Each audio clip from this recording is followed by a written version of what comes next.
2 hours, ma-maximize natin yon na hindi tayo lalagpas at hindi rin naman tayo mawawalan ng energy.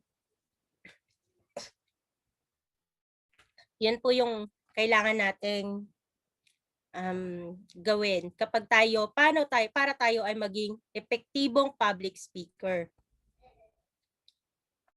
So, ito pa po, makes everyone feel welcome, special, comfortable, and respected. So, para po makapture natin yung attention nila, mapa-feel natin dun sa audience natin na welcome sila dun sa ating presentation, maging komportable sila, special, at nare-respeto. Nare-respeto in a way na may a-address natin yung mga kakulangan. Kung wari, hindi sila nakakapagsalita ng Tagalog. So, in a way, maiintindihan natin na kailangan niya pala ng translator, ganon. Or kailangan niya ng, may importante siyang kailangan na kailangan nating i-address. Sa ganung paraan, magiging komportable yung ating audience, maiintindihan niya at makakapag-fully participate siya dun sa ating presentation. O dun sa ating binibigay na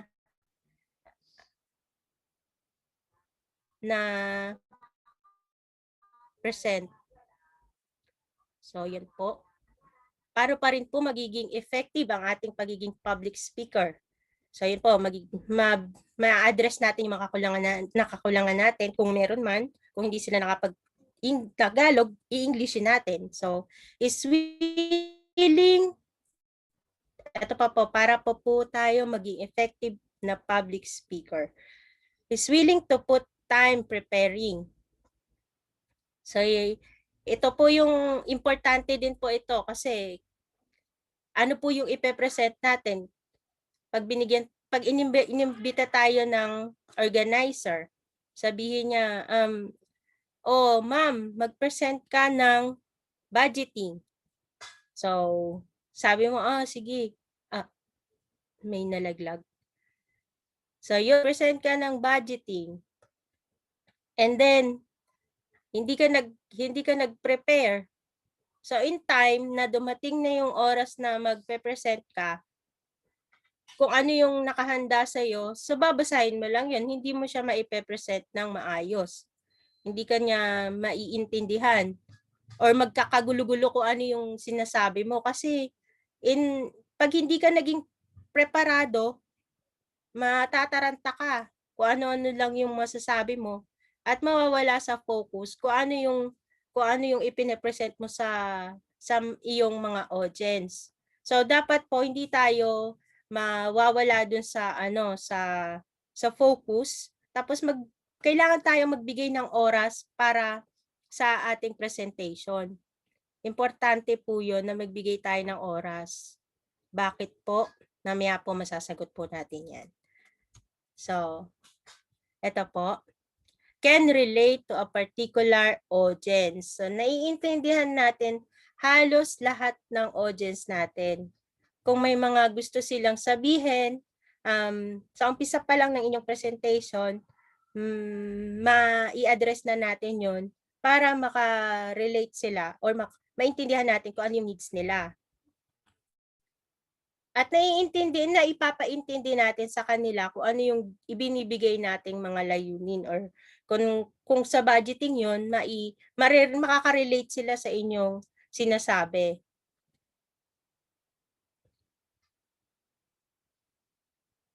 So, makes everyone feel, para maging effective na speaker po kayo, kailangan nyo ma-make na special sila, welcome, comfortable, tapos willing kayo na magbigay ng oras at maibabahagi ninyo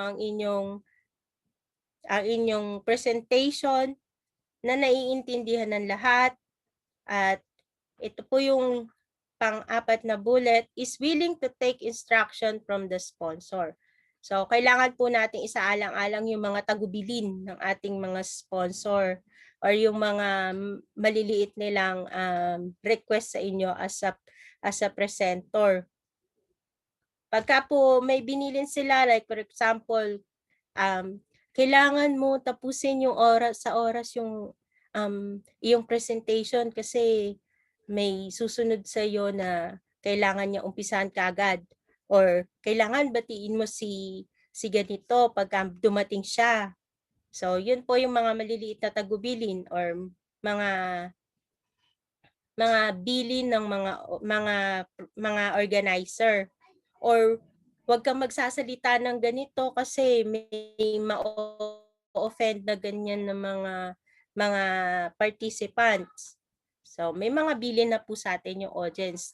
Ina-aware niya tayo at binibigyan niya tayo ng mga tips habang tayo ay magpe-present. So yan po. So, paano pa rin po tayo magiging effective na public speaker? So, ito po yung dapat nating malaman. Objective of the talk. Scope and duration. Audience profile. Announcement. So, yan po.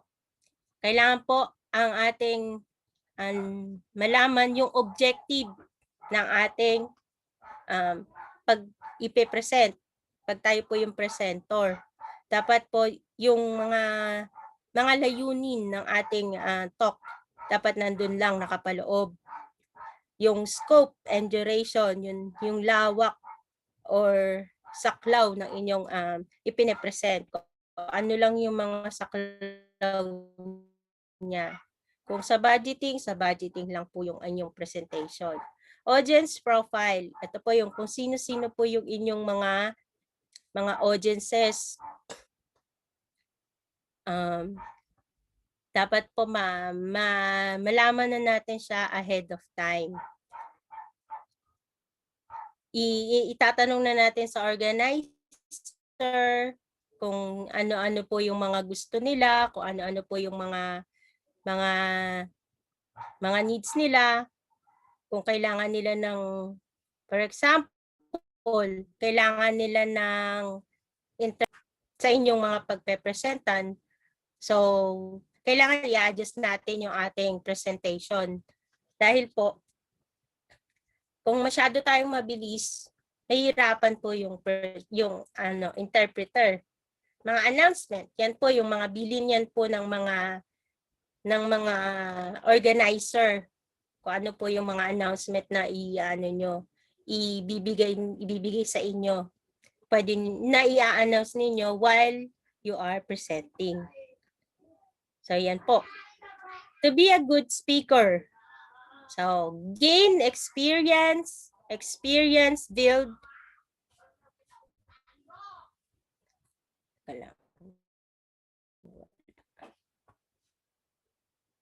build confidence to be too effective speaking. Your speech should represent you as an authority, as a person. Nagbibigay ng presentation, nagkakaroon tayo ng confidence. Yan, habang tayo, magkakarugtong po yung 3 bullet na yan. So, habang po tayo ay nagpe-present or nagbabahagi, mas na ma-master natin yung ating presentation. Tapos nagiging confidence tayo. Tapos your speech should represent you as an authority, as isipin na tayo yung may alam sa ating binibigay na talk or binibigay na lecture o binabahaging mga, kunyari sa budgeting, mas tayo po yung may alam. So, dapat po mas kumbinse yung ating presentation. So, yan po yung mga paano po tayo magiging mabuting tagapagsalita. Magagamit po natin ito kapag tayo na po mismo yung nagbibigay ng presentation. Sa inyo po, mas kakailanganin nyo po ito pagka po kayo ay nakikipag-usap na,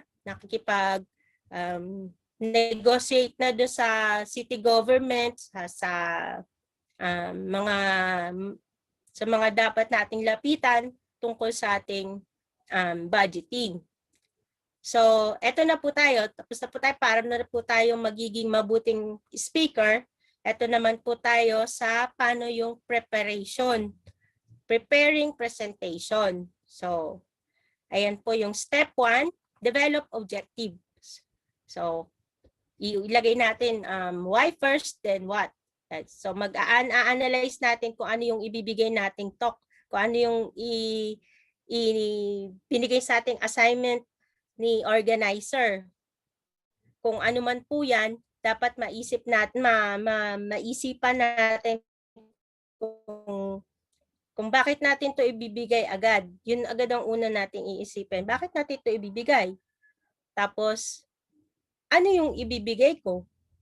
So, kung sa budgeting yan, bakit mo ibibigay yung mga talk na yan? At saka, ano-ano yung mga nilalaman nito? Yan yung mga iisipin natin sa unang-unang pagka kayo na po ay nagpe-prepara. Pag kayo na po yung nagpe-present.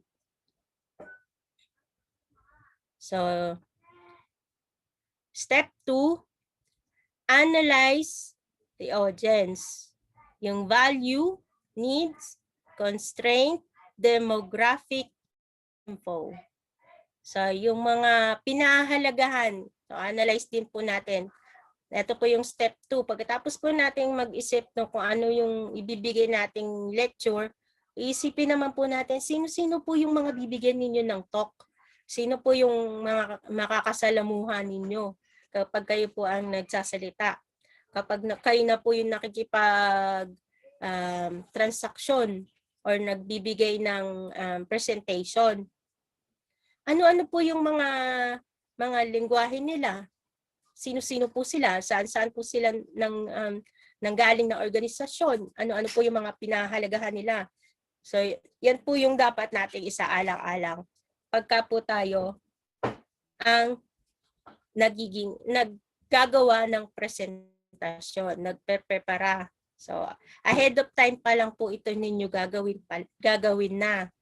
Gagawin nyo na po ito ahead of time. Kunwari, magbigay sa inyo si organizer 1 week before. So, 1 week before, maiisip nyo na po yan. Dapat po naitanong na po ninyo yan sa organizer kung sino-sino po, ano-ano po, anong mga lingwaheng ginagamit ng ating pagpe-presentan. So, yan po yung ating dapat i-prepara pagka po tayo na po ang gagawa ng presentation. So, number 3, brainstorm main ideas. So, diyan na po tayo kukuha ng mga ideas kapag po alam na po natin kung sino-sino, kung ano-ano yung mga pangangailangan, kung ano-ano yung mga ibabahagi natin. Diyan na po natin bubuin yung ating mga presentation. Kasi yung una, kung ano yung pinakamahalaga, dapat ilagay natin. Tapos yung susunod. Tsaka tayo mag-aalis. Aalisin na natin yung mga hindi masyadong, hindi importante doon sa ating pine-present na topic. So, una, yung main idea, supporting, next yung supporting ulit, tapos yung susuporta pa doon. Kailangan po, bakit po natin to kailangan? So, mamaya po masasagot din po natin yan. So, state the subpoints. So, yan po, ibubulit-bulit na natin siya kung ano-ano po yung mga maiiksing salita lang po yan, mga bullet-bullet lang para mas maaalala nyo lang po kung ano po yung dapat ninyong sabihin, ipresenta. Sa scratch lang po yan or sa papel muna kung hindi pa po kayo nakakapag ng PowerPoint. Doon po muna natin ilagay. Tsaka na lang natin siya step 5, ilagay sa PowerPoint. So, do the PowerPoint material. So, yan po yung mga kailangan natin. ipara. So yung brainstorm ay yung sarili. So sa pagpeprepara ng presentation, kailangan ma-develop natin yung objective, analyze the audience, brainstorm main ideas, state the subpoint, do the PowerPoint presentation material. So, i-develop po natin kung ano po yung layunin ng ating presentasyon. Ipe-present. Kung tungkol po yan sa accessibility, tungkol po sa persons with disability, tungkol sa budgeting. So, dapat po nandun po nakafocus yung inyong or ma-develop ninyo yung inyong presentation material. So, analyze the audience. So, dapat po alam natin kung sino-sino po yung binibigyan natin ng presentation. Kung ano-ano po yung mga ipine-present natin. Dapat makaka-relate sila. Mas capturing, kumbaga, sa kanila para hindi mawawala sa inyo yung attention ng inyong mga audience. So, state the subpoints, mga punto na gusto ninyong bigyang diin sa inyong presentasyon. Tapos po, do the PowerPoint presentation material. So yun na po. Pagkatapos nyo na po ma-develop yan, naisip nyo na po, nabigyan ninyo po nailagay na po ninyo yung mga main ideas ninyo, mga subpoints, kung ano-ano po yung mga supporting documents.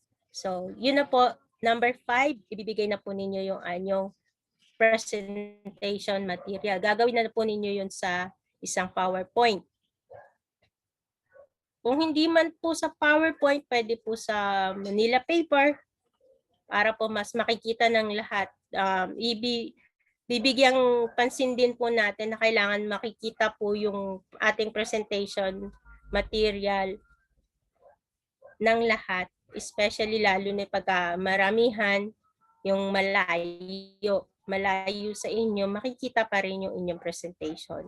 Yung inyong binabahagi sa kanila.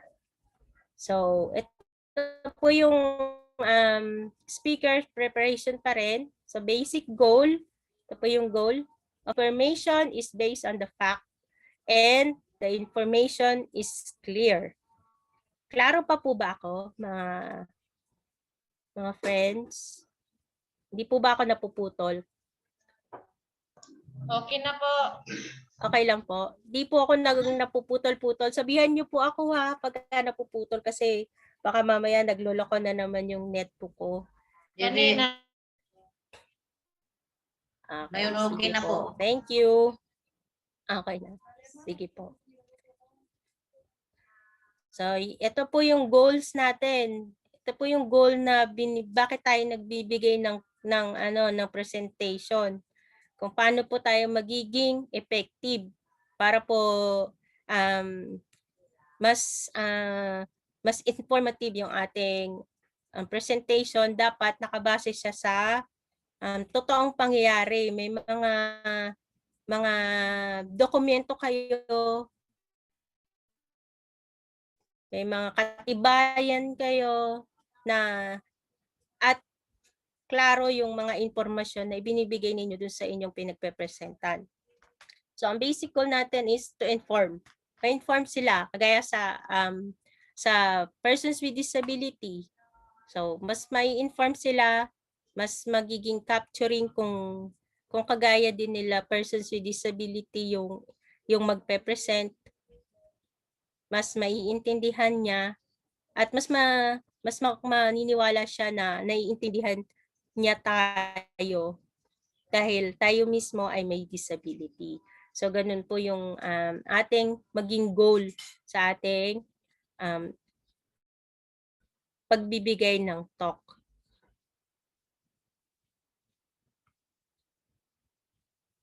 Ayun na. So, ito pa po yung basic goal. Influence. Ma-influensyahan natin siya. Kaya yung sinabi ko sa kanya kanina, influence. Have a strong effect on someone.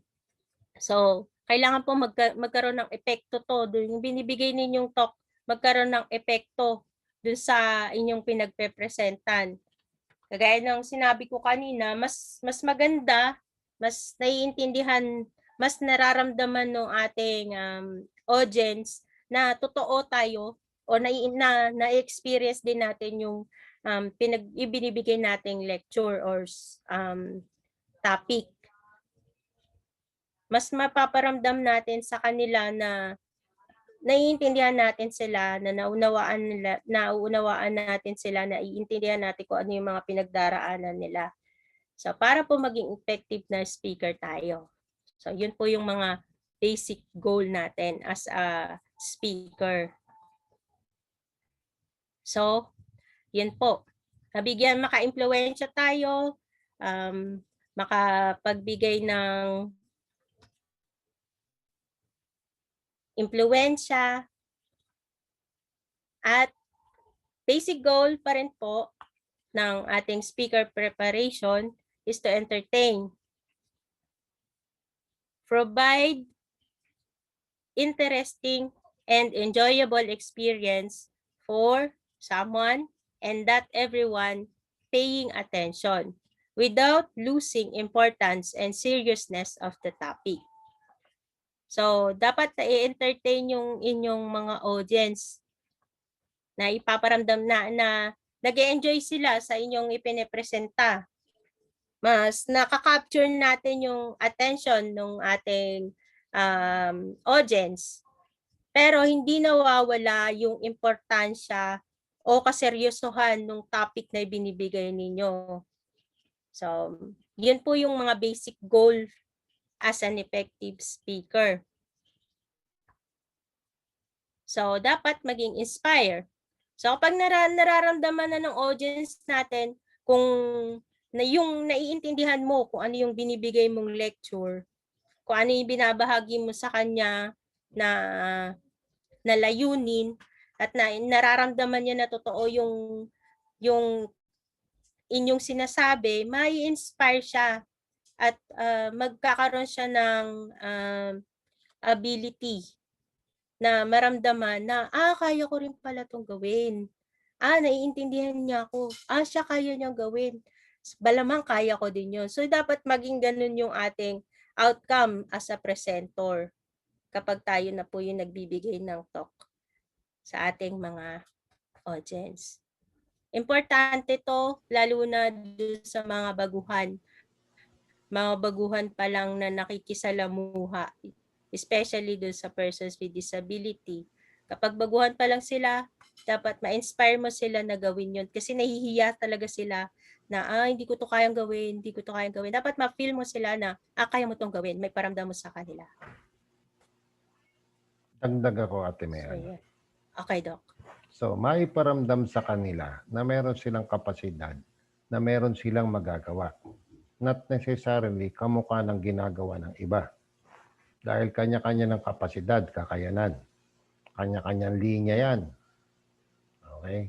Iwasan natin yung pagka-ipiniresente. Ba't siya lumpo, naka-wheelchair, pero nakapagtrabaho? Kaya mo rin yan.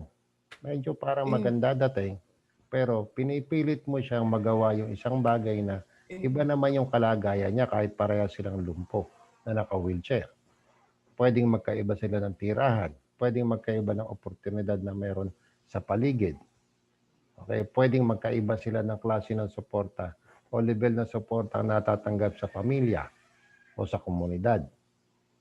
So, hindi ibig sabihin na parehas kayong bulag na gawa ng isang maging representative sa isang malaking pagpupulong, automatic makakaya rin ng iba. Kanya-kanyang kakayanan. Ang point, ma-inspire sila na makilala nila yung kanilang kapasidad, potential na merong magagawa. Merong pagbabagong mai-influensyahan sila. Meron silang role. Okay? So at this point, balikan natin ng sandali. Quickie lang. Okay, yung mga may hawak ng papel, pwede yan.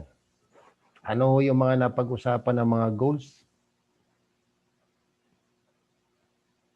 Ano yung goal natin? Kung tayo isang tagapagsalita, representative o speaker.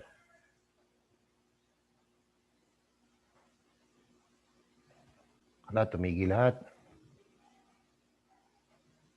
Yung gumalaw sa video. Yan. So, ano yung mga naalala yung goals? Pabasa na eh. Doc, ito po yung basic goals of an effective speaker. To inform, influence, entertain, and inspire. Yon, may 4 na nabanggit. Inform, papaalam natin sa kanila. Mayroon bang bagong impormasyon? Tapos nabanggit kanina, di ba? Yung impormasyon na ipapaalam, dapat ay maganda. So, dapat lagi ay nakabase sa fact, katotohanan. Hindi katang-isip. Okay? Uso ngayon yan, evidence-based. Nakabase sa ebidensya.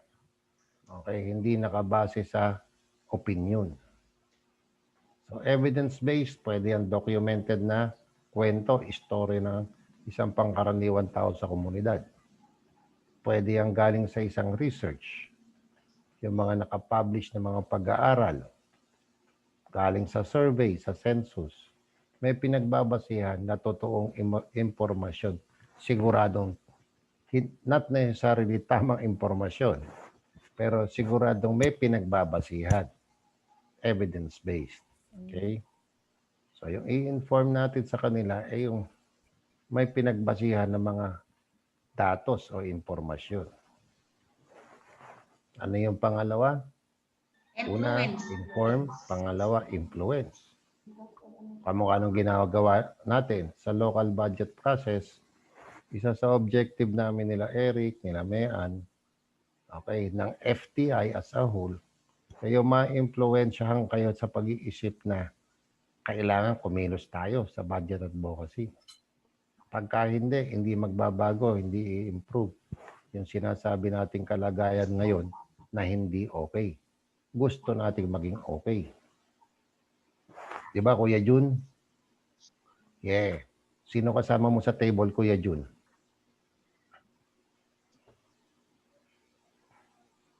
Si Alexandra, Doc. Alexandra. Opo. Yes po. Nakita na ba tayo? May ka-table si Kuya Jun. Ang physical lab ng personal. Kuya Jun. Hindi pa tayo nakikita, Alexandra, no? Ano na kuya? Nakita na ba? Oo.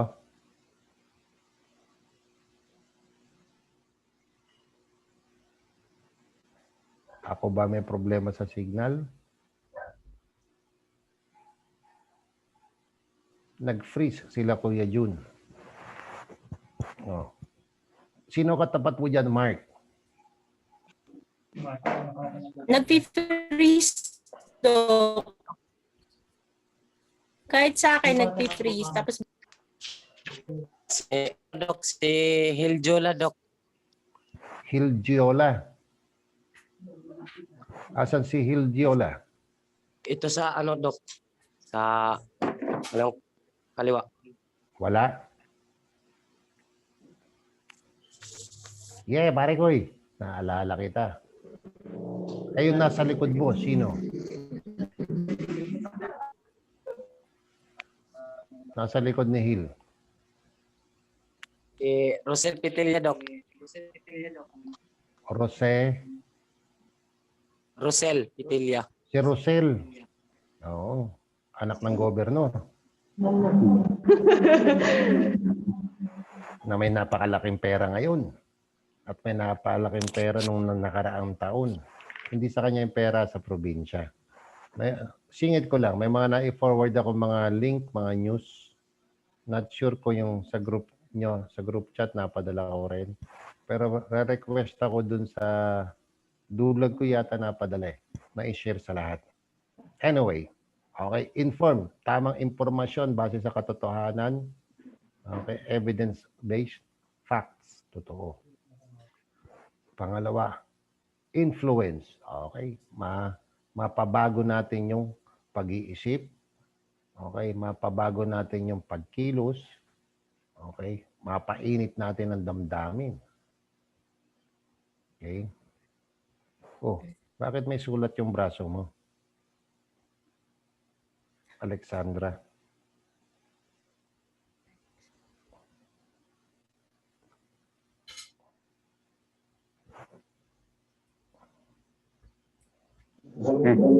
Lola ko po pati lolo. Ano yung nilagay sa braso mo? Henna. Henna. Oh. Okay. And, Kala ko reminder. Kanang braso. Kaliwang braso. Okay. Influence. Yeah. Ano na? Kanina, influence, no? Kasunod, siningit sa gitna, entertain. Pero wag mawawala yung kaseryosohan ng pinag-uusapan. Entertain in a way na hindi lang puro patawa. Entertain na napapag-isip. Okay, yung ating audience. Hindi sila nabobor. Nagiging interesado sila sa usapan. Tapos yung pang-apat, inspire. Okay, makilala na may potential pala ako. Meron pala ako maitutulong, may magagawa. Okay, kanya-kanyang degree yun, pero siguradong meron kayong maiko-contribute bawat isa. Yan, may sugo. Kaya lagi sinasabi, may happy. Happy lang daw. May nakita akong video niyan eh. Happy lang. Mag-isa kang umiinom, tapos broken-hearted ka, tapos ang pulutan mo, happy. Paano ka magiging happy kung broken-hearted? Okay, inform. kaya siguro nila sinisira. Pinupunit yung supot eh. No? Inform. Oh, nagagalit. Okay. Inspire, influence, entertain. Not necessarily in that order. Okay? Next slide tayo. Nawala yung naka-file na, Yes, sir. nawala yung naka-share.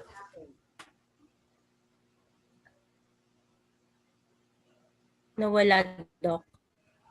Doc, Hindi ulit. na naka-share. Ay, saan na siya? Hindi na ako nakashare. Ay, nawala. Ay, nawala. Tutuloy na uli ni Ate Mayan. Mamute na ako. Yun, mute.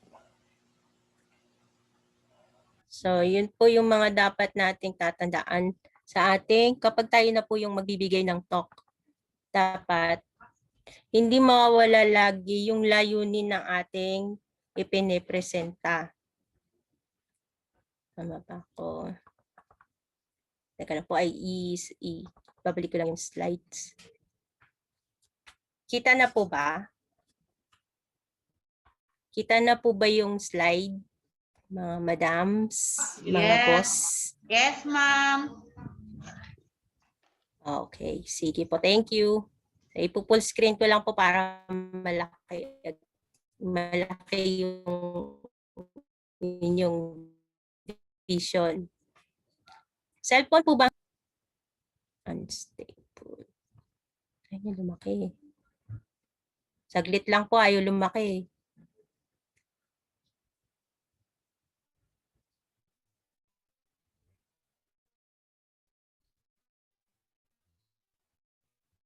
Ayaw lumaki. Ayun. Nawala yung, yan, ma-inspire, ma-entertain, pero hindi mawawala yung layunin ng inyong inipinepresenta. So ano naman po yung conduct of presentation, kung paano kayo magpe-present. So, hindi po ba ako nawawala?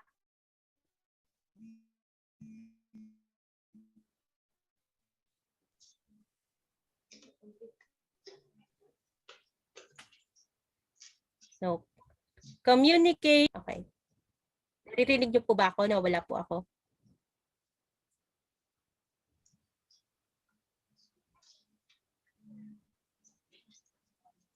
Ma'am? Putol-putol po. Putol-putol. Ka lang.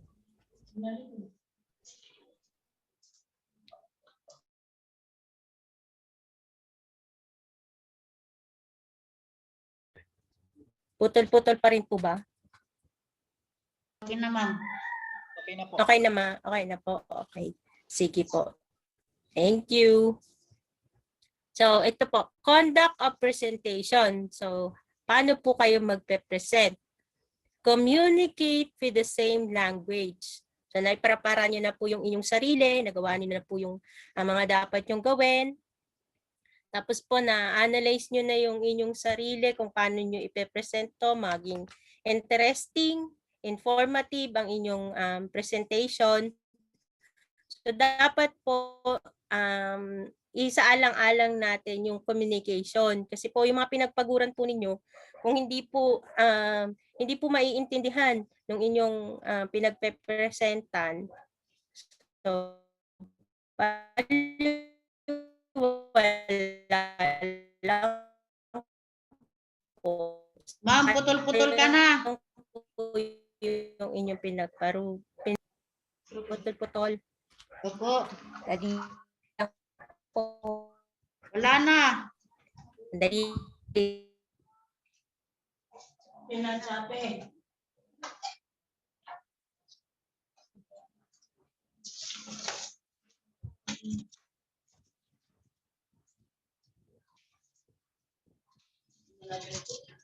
Signal yan.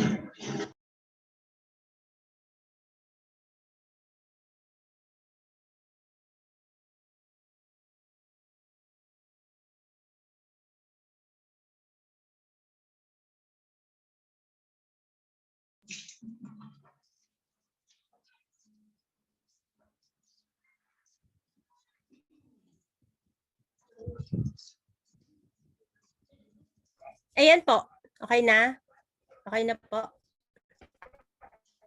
Okay na po, ma'am. Okay na po mga madams. Okay na po. Okay. Okay. Sige, thank you po ulit.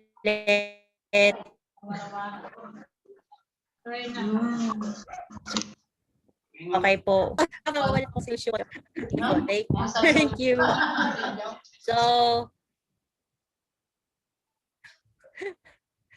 So communicate with the same language as your audience that everyone will understand.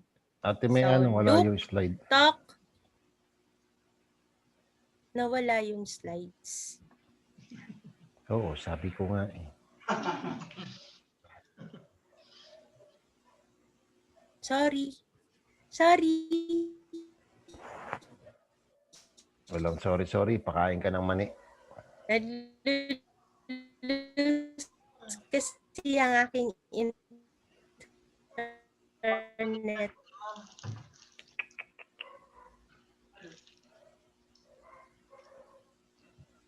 Ano ba yan, ma'am? Globe ba din?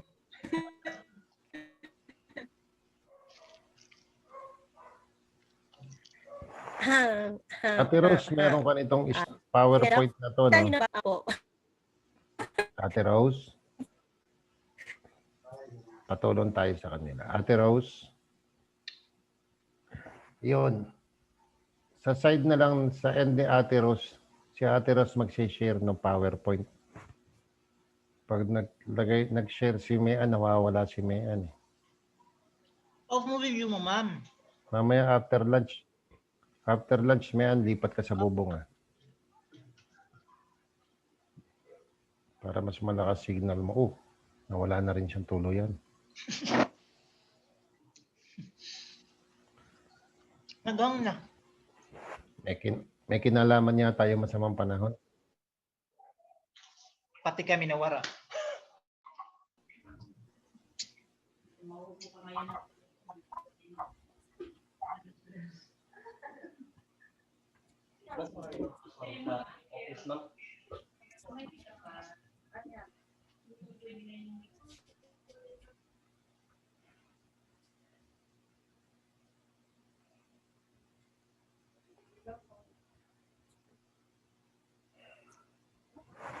Kaming pala ang habang hinihintay, balikan natin yung mga naisabi na ni Ate Mayan. Presentasyon ng sarili. Maayos na pananamit para maganda, maayos din ang dating. Pag makikipag-meeting tayo, Pwede yan sinelas, malinis naman ang paa. Pero kung kakayanin, magsapatos. Dati naalala ko na pag-usapan namin yan nila Kuya Jun eh. Okay, paano ba sasabihin na presentable na? Okay na itsura natin, okay na ang bihis. Okay, so ilalapat din natin dun sa okasyon o sa sitwasyon. Siyempre, kung official na Okasyon. pag sa opisina, dapat presentable tayo. Kung tayo nagpe-present sa isang grupo, tayo sa pulak, pwede na siguro hindi naka-leather shoes. Patanggap-tanggap na yung rubber shoes. Pwede na rin siguro, okay na rin yung sinelas o sandals na maayos naman ang itsura.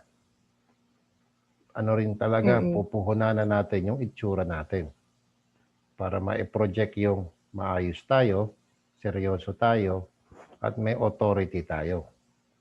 Okay?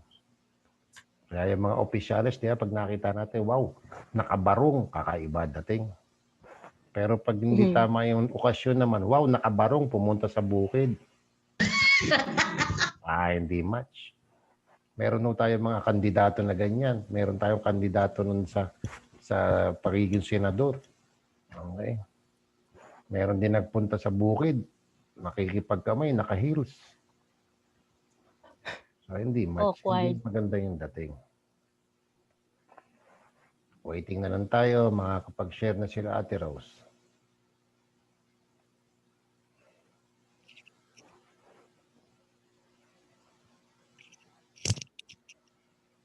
Okay, presentasyon ng sarili, pananamit, itsura. Tapos nabanggit kanina, dapat nakahanda tayo sa pagka merong pangyayaring hindi inaasahan, kaya natin mag-adjust. Ngayon, kahit pinaghandaan natin na maganda yung signal, inayos natin yung ating wifi, connection, may load tayo, okay, yung gadget, nagkakaroon ng problema yung sa laptop yata ni Ate Mayan. So, may backup siya, cellphone. Oh, mas maganda ka sa cellphone, Ate Mayan. Okay, madami ako napipeke. Okay, so, may backup. Hindi inaasahang pangyayari. Ready tayo gamitin ng laptop. Nagloko yung laptop. Signal natin. Baka mas maganda dito sa laptop. Try kong mag-share, Doc, para matuloy natin. Sige na nga. Try mo. Baka hindi rin nila madami. Unahan kayo ni Ate Rose. Okay, yun. Sa connectivity. Sa side namin, maliban sa merong wifi na nakakonect kami, may backup na ang cellphone, may data in case nagloko ang connection sa wifi. May gadget din na nakaabang. Nagkataon lang yon na ito trabaho namin, kaya meron kami support na mga ganon. Pero sa ibang sitwasyon, siguro sa inyo, okay, kung makikipag-meeting kayo, meron kayong presentation, nasa laptop, mainam ding may backup kayo na printout. Kung hindi kayo makapag-connect doon sa opisina, hindi kayo makapag-present, walang projector, ay yung printout pwedeng gamitin para ipamudmod doon sa mga a-attend sa pag-meeting. Okay, kung workshop naman to na face-to-face, makakatulong din. Ito, natutunan din namin ng FTI. Malaking tulong pala yung, maliban sa merong pinakikita sa screen, may hawak kayo, kasabay na, may hawak kayo na printout. Dahil pag pumapakit yung signal, hindi makapag-share ng screen, nasusundan pa rin doon sa printout. Meron pa kayong naiuwi para reviewin. Sana hindi nyo pinansisindi ng kalan. Pinansasapin-sapi rito. Si Mark nangiti, baka ginamit na nitong pansindi sa kalan eh. Hindi kita favorite Mark ha, kaso ikaw yung kitang-kita ko sa screen. Kaya ka. Hindi nakausap kanina. So in case na may pangyayari, nakahanda tayo. So kamukha uli ngayon, sample na natin to actual na pangyayari. May issue tayo dun sa pag-share, wala tayo maipakita. Nakakatulong yung balikan na yung mga napag-usapan para na tayo nagre-review agad. Okay? So backup ng materials. Okay, handa tayo sa hindi inaasahang pangyayari. Okay, kanina nabanggit din yung pag may dumating na mga tao, okay, baka makakaistorbo sa presentasyon, mag-pause muna tayo. Acknowledge natin yon. Pero kung low profile naman sila, tahimik lang, wag natin munang isisingit. Baka ma-interrupt naman yung flow ng presentation. Ang attention natin, ang attention ng participant, ng audience. Ayun, may pumasok, tahimik, hindi naman siya nakadistract, tuloy mo lang. Pag nag-break ka, nag-pause ka, saka mo na lang acknowledge kung kailangang i-acknowledge. Okay? Okay, kung ready na, napag-usapan na yung itsura, napag-usapan na yung mga reminders, yung goals na yon, yung pagpe-prepare na ng materials. Kamusta na Ate Mea ng material mo sa side dyan? Wait lang, Doc. Ayaw makakuha. Gusto niya sa Google. Sa Google Sorry, first time ko to eh. First time ko to magkatatagdag ito. Wait lang.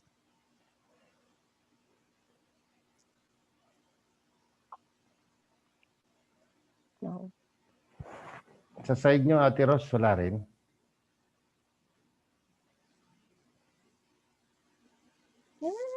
Ay, not capacity. Ako ba pwede mag-share? Yes, Mark. Ba't nagbukas ka ng mic? Yeah. Dito sa amin kahit wala po yung Dito share, lang po okay lang po namin, kasi ma'am. may print out po. Okay, sa kanilang side, kina Susundan po Mark. namin yung discussion. Yan, masusundan. Eh, sa kabilang grupo, sa Badyangay, Po, meron din. meron Badyangay kami mo ditong doon o data. Badyangay? Ano yun, Doc? Okay. Bajangay. Badyangay. Ayan, maganda to pagkakataon. Talaga magiging participative. Okay. Meron kayong printout. Hawak nyo ngayon. Ang huling slide na napakita ay yung tungkol sa preparation na ng presentation. Conduct of presentation. Yan, ito na, nakasalang ka na. Sige, simulan natin kay Ate Needs, yung isang slide Yes. lang. Babasahin nyo muna, di-discuss natin, tapos lilipat tayo sa kabilang grupo, babasahin nila yung slide na kasunod, tapos di-discuss natin. Opo. Okay? Opo. Standby din kayo, Kuya June and Alexandra. Tatlo kayong pwesto eh. Okay, Ate Needs. Opo, sa conduct of presentation, know how you present. Communicate with the same language as your audience that everyone will understand. So sa tatlong sinasabi rito, sa language, expression, sense of humor. Sa pangalawang bullet, look, talk, and act the way the audience does. Sa pangatlong bullet, the right of vocabulary. Okay, si Ma'am may anak kasunod na magsasabi ng ano yung kanyang paliwanag, tapos lilipat tayo sa Bacolod.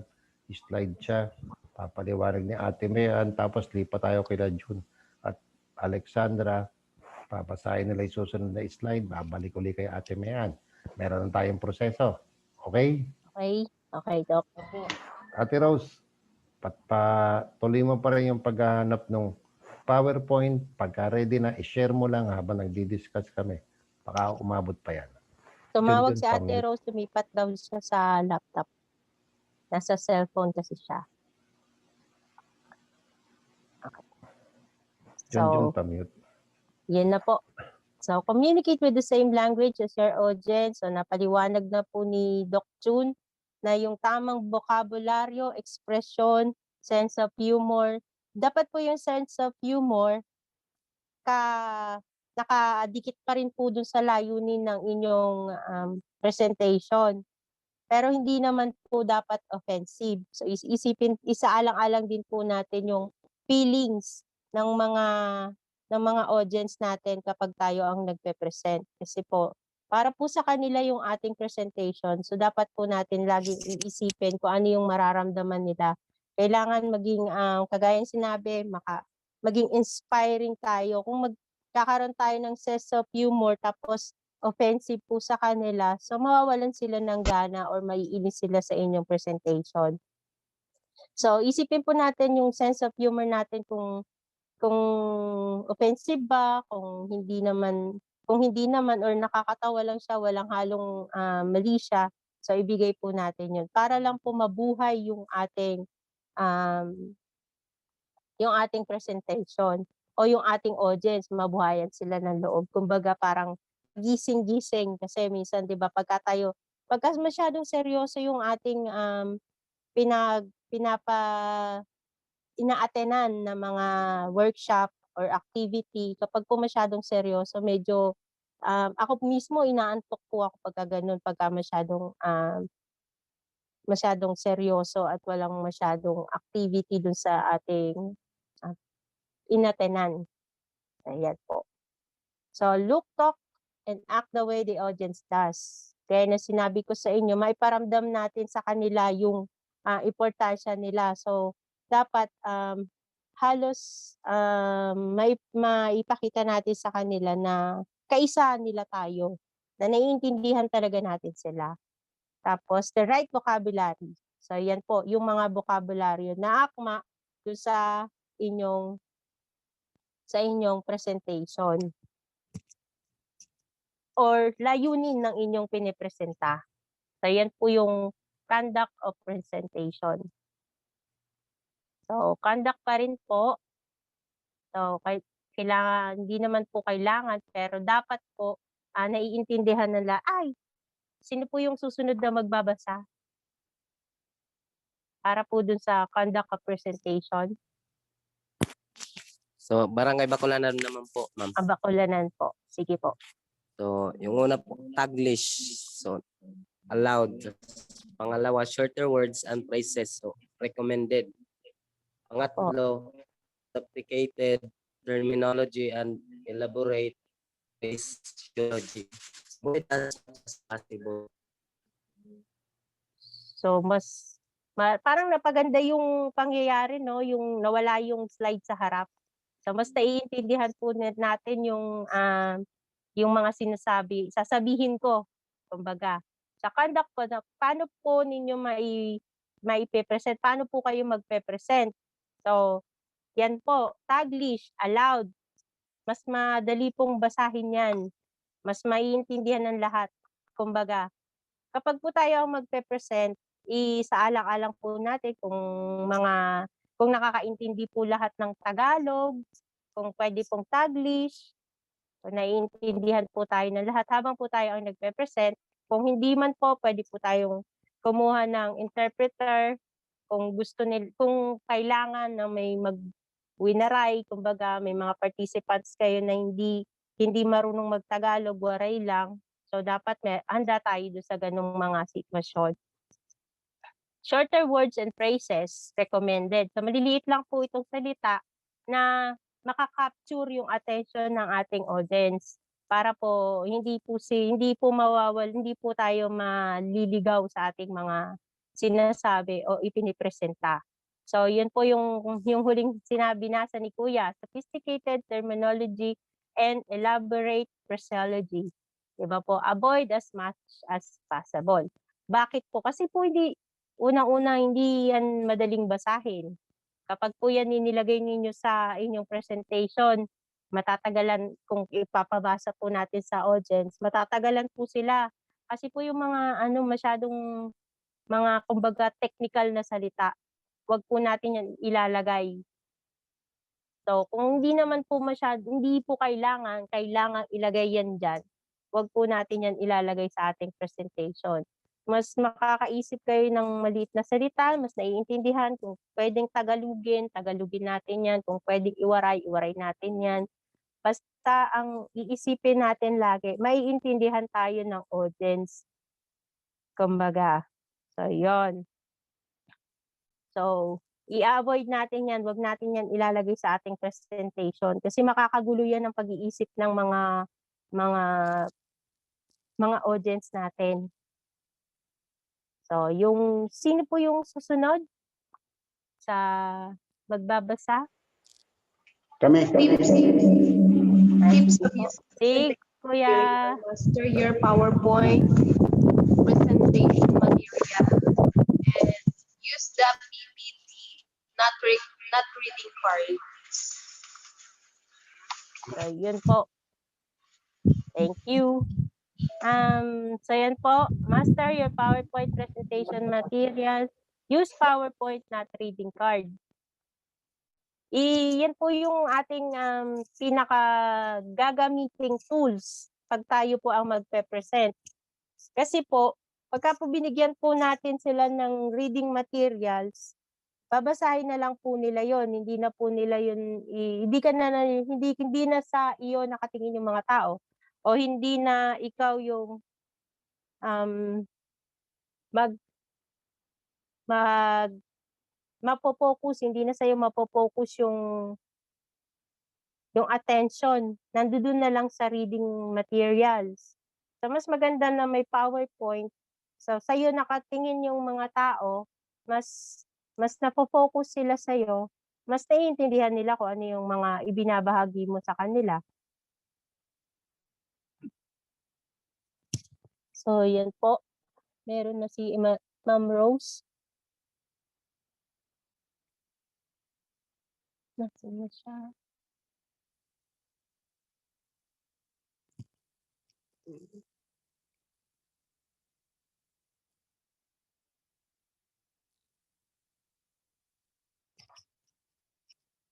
So yan po, hindi po dapat natin bigyan po natin sila ng reading materials just in case po sa mga kagaya ngayong nangyari, wala yung aking PowerPoint sa screen sharing, balit parang technical error yan. So hindi po ma-on at mahina po yung signal. So kapag po ganito, meron tayong backup sa ating presentation. So mas malilesen po yung ating tense, kumbaga. So yung susunod pong ayun, sa taas pa ma'am, sa conduct pa lang ma'am, slide 23.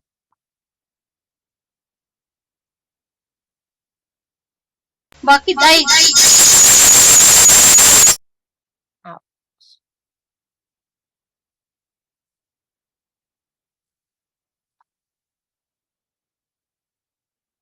Nawala ako? Nawala po ba ako? Andyan ka po ma'am. So yan po, habang inaayos ni Ate Rose yung ating slides. So, sino po yung pwedeng sumunod na magbasa ng ating presentation?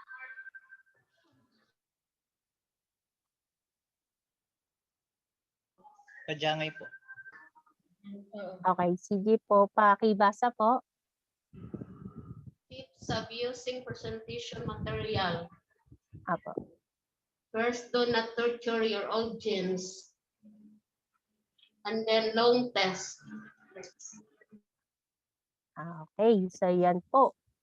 Thank you, ate. So, yan po yung iiwasan nating maglagay. Yung parang to-torture natin yung ating audience. Huwag natin pong gawin yan. Do not torture your audience. Long text, iwasan po natin yan. Lalo na kapag may participants po tayo na low vision. Hindi po nila mababasa yung maliliit na salita na yan. So, sa next slide po, makikita po natin may nilagay po akong slide na ang laman niya ay parang sa dyaryo, para po sa dyaryo. So, interesting po yung laman niya.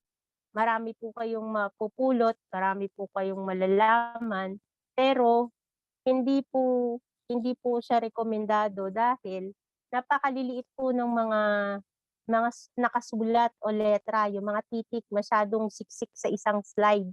kung kayo po ay magsusulat sa Manila paper, mawawala po yung importansya nung inyong binabasa dahil maliliit po, mapo-focus po kayo diyan sa ganyang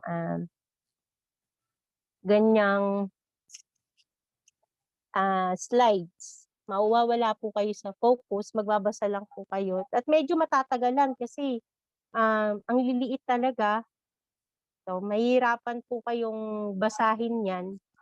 So, tungkol po sa module yung nilagay ko. So, interesting po, pero hindi po pakinabang. Kasi sabi nga natin, do not torture your audience. So yun po. Yung po yung nilagay ko. So, ma'am. Baba pa po, ma'am.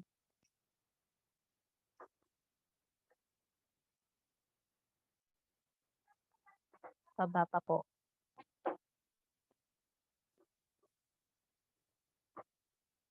Baba pa po, ma'am. So, habang po tayo ay meron pa pong pwedeng magbasa sa susunod po na slides. Sa ating kopya. So sa next slide, tips of using presentation material PowerPoint. Yung una po, small print. So avoid as much as possible. Pangalawa, reading aloud. So recommended. Ang panghuli po, do not over the dazzle. Ayan po. Thank you, kuya. Saan? Tagasod po kayo? Kunin niyo, kuya. Bakulanan po. Bakulanan. Thank you. So, ito po yung isaalang-alang natin kapag po tayo ay gagawa ng ating presentation material. Small prints, avoid as much as possible. Kagaya ng sinabi ko kanina, hindi po maganda na maglagay tayo ng mga small prints, lalo na kung may mga low vision or may mga elderly kayo na participants. Dahil papahirapan natin sila magbasa. So, hindi enjoyable. Sabi nga kanina, entertaining and enjoyable ang ating presentation. So, hindi po siya magiging enjoyable kung nahihirapan sila. So, isaalang-alang po natin, lagi ko sinasabi, isaalang-alang natin lagi yung ating ang ating mga participants. Isipin natin yung kanilang mga kalagayan, kung mababasa ba nila o hindi yung ating presentation. So, mas maganda na wag na lang tayo maglagay ng mga maliliit na salita. So, reading aloud, yan. Ate Mehan, Rekomendado po. Yes, Doc. pasingit lang, pasabi kung anong slide na. Kung bababa tayo, tataas. Tapos, sasabihin mo na lang kay Ate Rose yung kung magi-scroll down na. Ito na ba Okay. tayo? Lagpas na dyan. Yan na tayo. Baba pa. Baba pa, Doc. Lagpas na down. tayo dyan. Yes. So, konti pa. Arrow down. Arrow down pa po. Next na slide. Yes. The next slide na po. Ayun. Yan. Dito na po tayo. Yan. Doon Dito sa na tayo. Thank you. Ate Rose, doon sa gitna taas, merong minus na isa. May minus. Paklik yung minus isa. Yung kita natin yung isang buong page.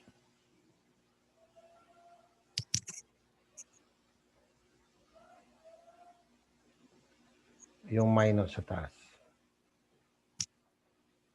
So, Nag-i-scroll eh. Zoom out isa. nawala yung ako nalaglag sila. Natakot na dun sa ano. Nalaglag sila, nalaglag. Babalik yan. Yung nakashare natin na screen, Mm. zoom out ng isa. Yung kita yung buong isang page. Meron at Doc sa gitna ang banda, fit to page print, fit to view, page view.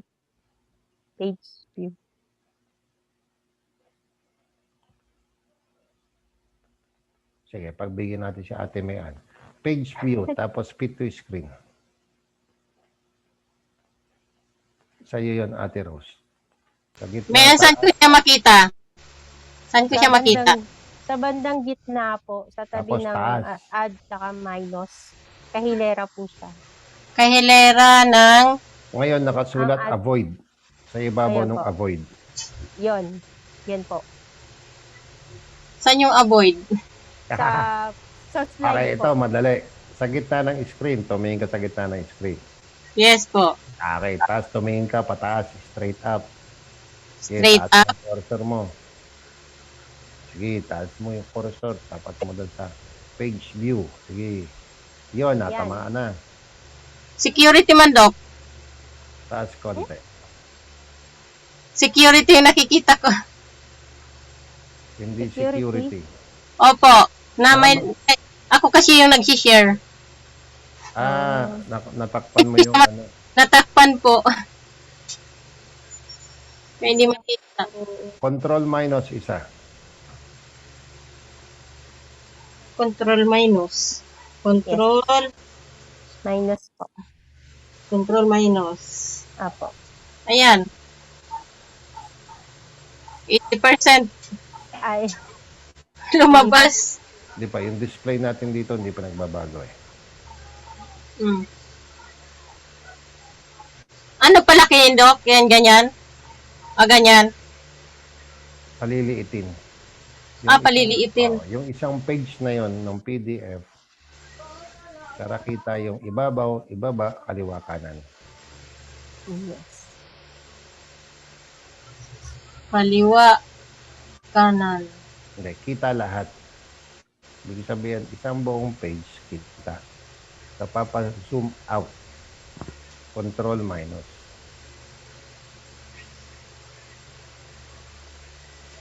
Control minus.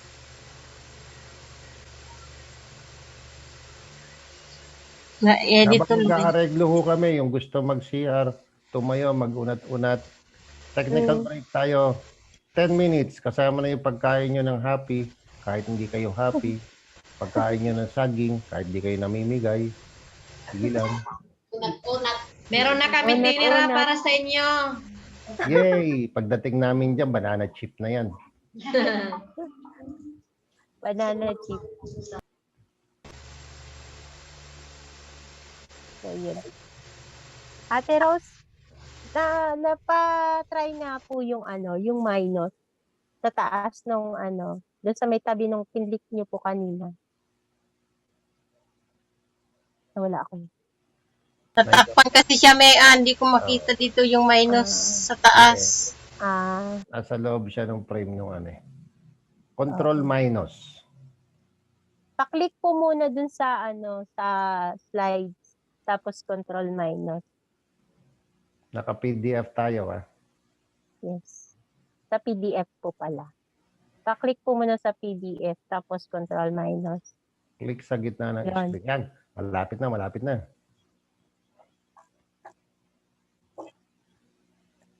On laptop, CD, and USB.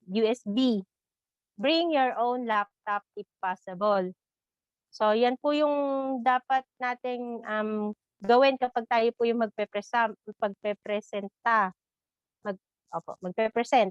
So, magpe-prepare tayo ng copies, hard copies, yung mga kopya sa mga Kanban, laptop, CD, or USB. So, magbibigay din po tayo ng kopya dun sa ating organizer just in case na kagaya ngayon po. Ito na po yung ating ang ating example na ka-technical error po yung aking internet connection. So, nawawala po lagi yung aking presentation. So, maganda po na may kopya po si organizer para po just in case na ganito, mayroon po